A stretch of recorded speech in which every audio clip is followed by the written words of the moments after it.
Hello everyone. Today I will be telling you guys a story about a boy who gets sucked into a video game. Enjoy the story. The boy, Kevin, is 12 years old and loves to play video games.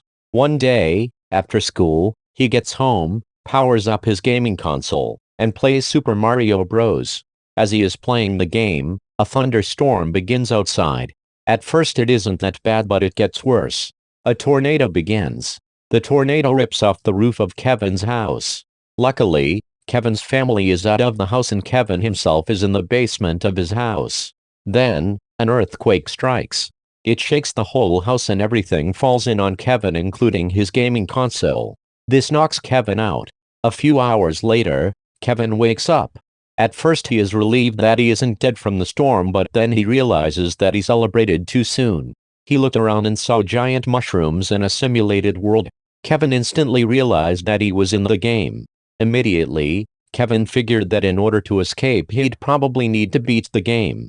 Luckily, Kevin was so good at the game that in real life he was also good. He beat Bowser no problem. Along his journey, he died a few times but respawned each time. He also got power-ups a couple of times as well. Kevin was doing great, but at the end of the game, which took him a few days to complete, he realized that there was no Princess Peach. Also, he didn't have to eat, sleep, poop, pee, or drink anything because his real body was still in his house and his mind was in the video game.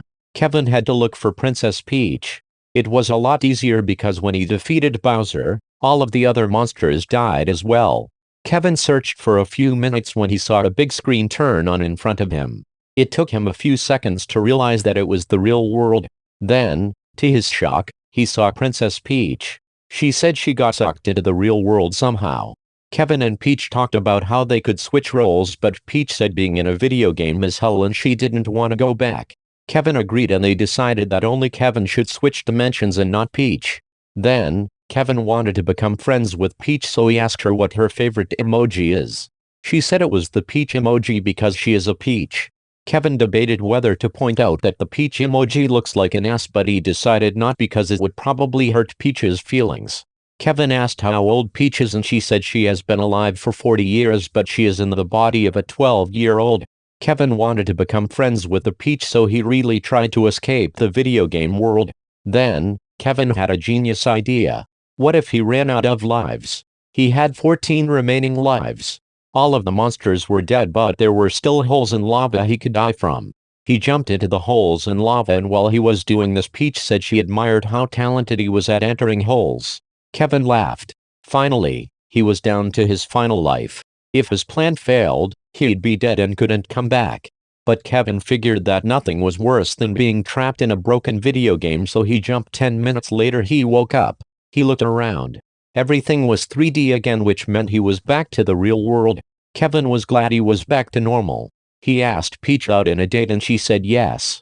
One day, on a date, to everyone's shock, a giant Bowser in real life appeared. Kevin and Peach were shocked, but they decided to save the day and fight him. They took him out and killed him. Everyone cheered for them, and from then on they were known as heroes. Unfortunately, the game, Super Mario Bros., became obsolete after that day because people were too afraid of Bowser. But Kevin had the idea to invent a new game called Big Brothers, and the monster's name was Bowser instead. Everyone loved this new game and Kevin made $5 billion from this. He ended up marrying the Peach and they had kids in a rich mansion and had an epic life. The end.